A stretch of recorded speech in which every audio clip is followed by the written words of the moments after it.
Summer is finally over, and that means we're coming in to what I like to call cozy gamer season. That time of year where you can curl up in bed, ignore the terrible weather outside, and just enjoy your favorite cozy games. And today we're going to be going over the best games to give you those fall vibes. And to start off today's list, we're going to talk about some cozy games with the best fall events. So first up, we have, of course, Animal Crossing. Let's be honest, Animal Crossing does Halloween better than anyone else, as you'll be able to meet Jack himself on your island and learn how to get candy, lollipops, and a whole exclusive set of spooky rewards. Even though I've done this every year since the game came out, it's something I keep on gravitating towards because I'm someone who obviously doesn't go trick-or-treating, nor do I even have trick-or-treaters come to my flat, which means that this is the best way to get all of those full vibes without, you know, going outside. Another Halloween event you don't want to miss is Ooblets. Now, they haven't announced if there's anything new coming this year, but for the last 2 years, they've been adding in more things to do during October. And this will introduce potion brewing. You'll also be able to get new costumes and clothes, including some for your Ooblets as well, all with a Halloween vibe. All of the townsfolk will be wearing costumes. There'll also be a limited time event for spooky Ooblets as well, and even seasonal colors, lighting, and decoration all around the town. But my favorite part of all of this is the ability to go trick-or-treating. Ooblets is already fantastic, but the Halloween vibes just make it even better. That's it for in-game events. Let's talk about some of the best cozy games to play in autumn. First up, we have Calico. In this, you play as a witch who's trying to rebuild the local cat cafe. And in this, not only will you run your very own cafe, seeing you serve customers and do various different types of cooking mini games, it will also see you go out on the search of creatures which can not only join your party, but also live in your cafe as well. You can also decorate the cafe however you see fit with some adorable furniture. But of course, in order to make it to this list, there needs to be some magic. And this is really where the fun starts, as you can make really fun potions, like there's one that can make your pet cat absolutely huge, allowing you to ride on it, alongside a ton of other magical spells that will really spice up your cafe experience. This is the perfect game for those of you who want the scary vibes without the, you know, being scared part. Next up, we have the sponsor of today's video, and that is Bloomtown: A Different Story. This is the perfect game for Halloween, as this effectively mixes Stranger Things with Persona. Bloomtown is a narrative JRPG monster catching game, and this is set in the 1960s and follows Emily and her younger brother Chester, who are sent off to their grandpa's quiet town for the summer. But right when you start to settle down, you realize that things aren't quite right. The news is filled with the disappearance of children, and your nightmares are starting to feel a little bit too real. And it's not long before you discover that a demon world exists right under this quaint town. And this is the reason the children are going missing. And of course, the only one who can save the town is you, a child. And if you're a lover of Persona, you are gonna adore this game, as it has a lot of the similar mechanics, but still makes it its own. You see, in order to save the town, you're going to have to take on a series of different dungeons. And to do this, you're going to need your very own team of demons to help you battle in turn-based battles. And not only can you level your demons up to get stronger, you can also catch more demons and fuse them as well. But by far my favourite part is the life sim aspects, as this will see you do everything from making friends, trying to fix your relationship with your grandpa, to working a part-time job to earn a little bit more money. And all the while, you get to see the relationships between the children grow and change. You get to see Emily go from being a quiet kid who wants nothing to do with anyone else, to leading the charge against the demons. This game has scary vibes mixed in with childhood charm, and it's a game I've been unable to put down since I picked it up. So if you're looking for a game that's a little bit different, make sure you check out the link in the description down below to check it out. Next up, we have Penko Park. Now imagine Pokemon Snap, but make it a little bit more creepy, and that is Penko Park, as this will simply see you go around on rails and take snapshots of the mysterious inhabitants and interact with the world. This is a wonderful mix between cute and creepy, and I'm honestly surprised that I've only just discovered this now. Next up is Spirit Tea. Now this is inspired by Stardew Valley, but Spirit Tea has no farming. For this is a game that sees you run a bathhouse for troublesome spirits, and very much aims to capture the immaculate vibes of Spirited Away. You see, this town has a spirit problem, and you're the only one who can see them. Because after the humans stopped worshipping them or even thinking about them, the spirits became lost. So you set out to run a bathhouse and try and fix the spirits' issues so they stop causing so many problems. And this will see you do all your typical life sim things like making friends, decorating your house, and attempting to become part of the community. But you'll also be managing the bathhouse as well, doing things like chopping wood to heat the baths, keeping the towels clean, cleaning up, and even delivering food. And nothing screams fall more than a hot bath and some haunting spirits. Next, we have Afterparty. Just a warning, this is most definitely a game for adults, but you'll see in a moment why I had to share it. In this, you play as both Milo and Lola, besties who live together and also passed away together, and they find themselves destined to spend an eternity in hell. That was until they found a loophole, as they found out that if they can outdrink Satan, they will be returned to Earth. And it's your job to try and help them do it, as you control both of their actions, deciding not only where to go, but who to talk to and who to befriend. And in this, you'll never know what to expect. It's wacky, it's wild, and perfect for scary season. Then we have Cosmic Wheel of Sisterhood. This is one of my favorite cozy games of all time, and this is honestly the best time to play it. As in this, you get to play as Fortuna, a witch exiled on an asteroid for 1,000 years. But 200 years into her exile, she gets desperate and decides to form a pact with a forbidden creature called a behemoth in hopes of setting her free. And it's from here your story really begins.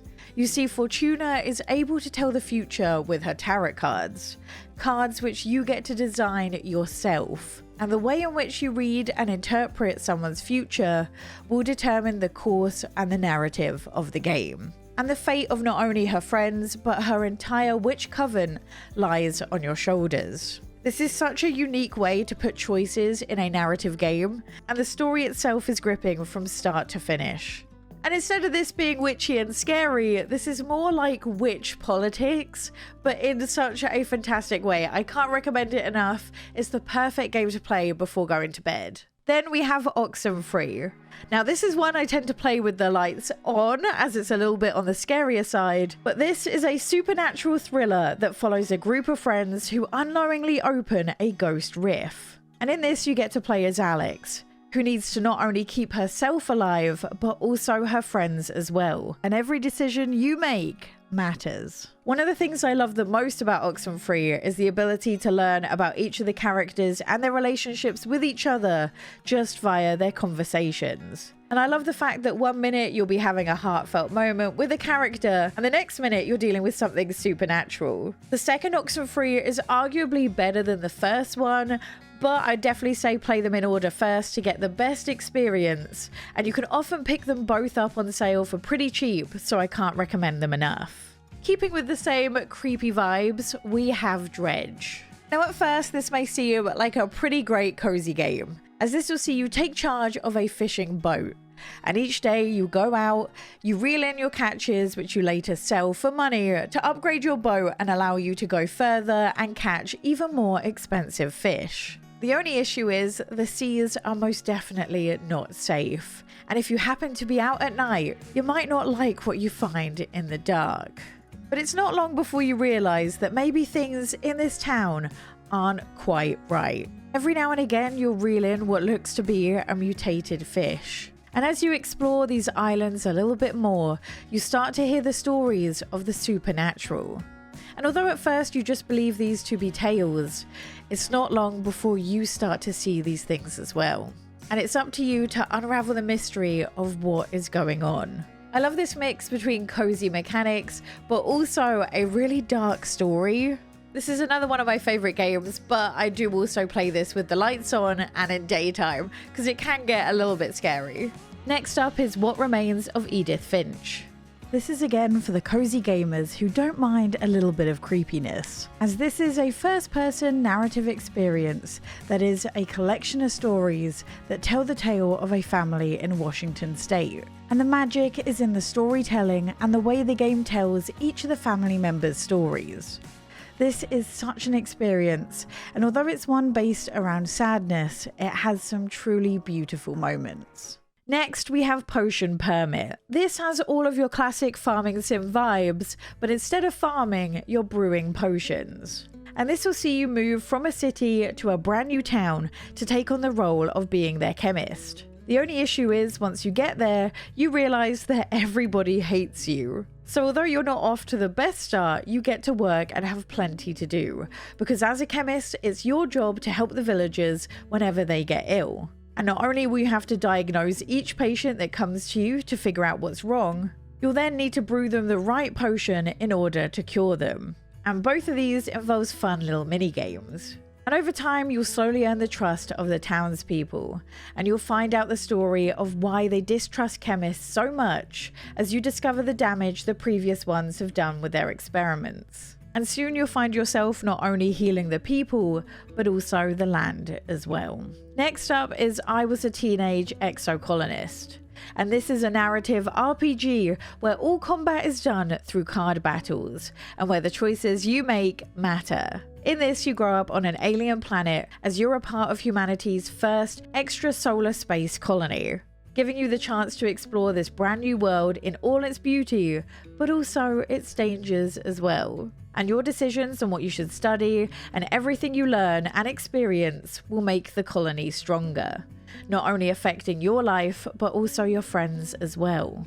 And in this, sometimes the biggest challenge is just staying alive, as you'll be battling with not only monsters, but also the elements as well. And with 29 different endings to discover, there's plenty to do. But the best part to me, though, is the fact that each of your previous lives you have lived have a meaning beyond death, as everything you did translates into collectible cards, which you can then use in your next life. Meaning that your decisions not only matter in the life you're in, but all your future lives as well.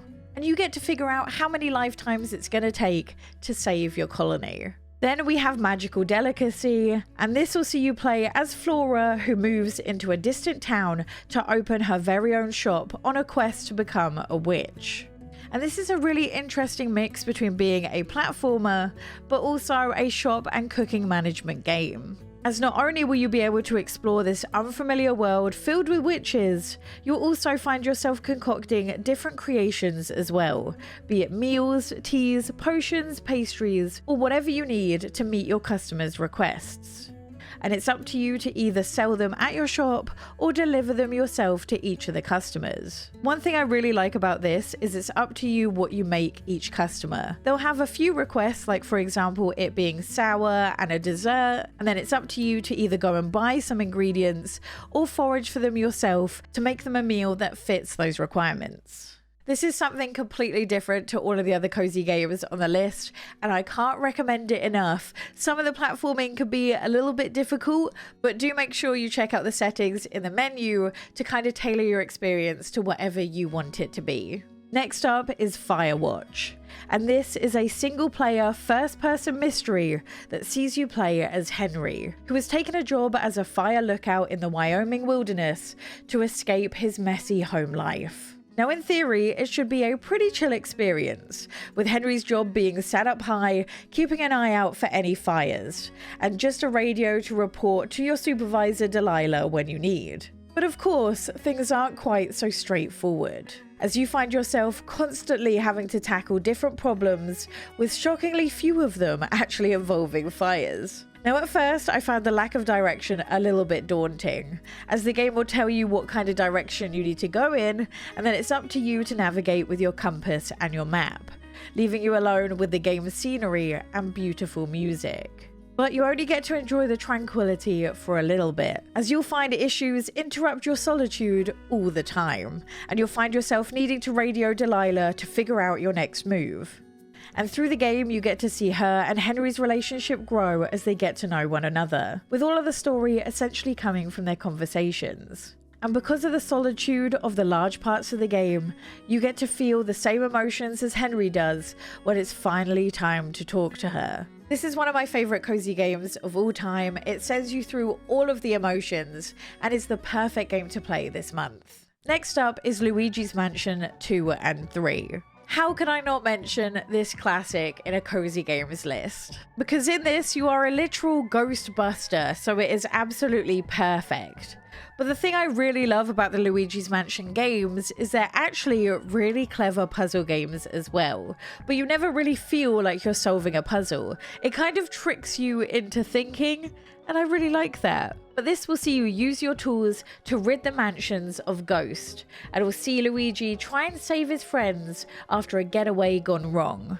Luigi's Mansion 3 is definitely my favourite between the two, and I love the fact that in this one you have a Luigi double that kind of adds to the puzzles a little bit more. If you're yet to try a Luigi's Mansion game, this is your sign. Next we have Beacon Pines, and this may be my favourite creepy cozy game there is, as the balance between the two is perfectly done. In this, you play as both the reader and the game's main character, Luca, and the story will see Luca and his friends investigate the strange happenings at the old warehouse that for some reason only you have noticed. The thing that makes this game truly unique is how it handles the story, as from time to time the narrator will get to a part of the story with a missing word, and you have to pick a charm to put in its place. And each charm will take you down a different branch in the story. And although most of the branches will end in tragedy, a wrong turn isn't pointless, as it will often lead to learning more secrets about the town, getting you not only one step closer to uncovering the mystery, but also often unlocking a brand new charm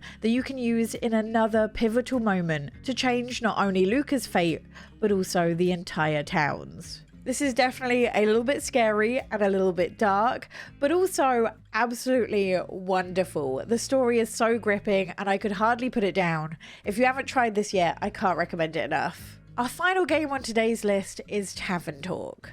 If you love the narrative novel vibes of Coffee Talk, which is another game perfect for this season, then you will also love this. As in this, you own a tavern in a magical D&D inspired world. And although throughout the game you never leave your spot from behind the bar, you get to learn all the goings on of the world through the people who come in and ask for a drink. And sometimes all you need to do is look out the window to see what a mess is happening outside. But to truly figure out what's going on, you'll need to listen to each of the customers and their stories. But in this, you don't just serve them drinks, you also control their fate by deciding what drink to serve them. As sometimes customers will come in with a problem, or some rumours of something going on in the realm, and you can use these pieces of information to piece together a quest which then other customers will come and pick up. But before they go out to take them on, they will often ask you to make them a final drink, and the drink you pick for them will affect how the quest goes. I love the world building that goes on through the conversations with characters, and much like Coffee Talk, I love not only becoming friends with them myself, but also seeing them interact and become friends with each other as well. That's it for the best cozy games to play in autumn, but if you're looking for some brand new cozy games to pick up, you might want to watch this video here.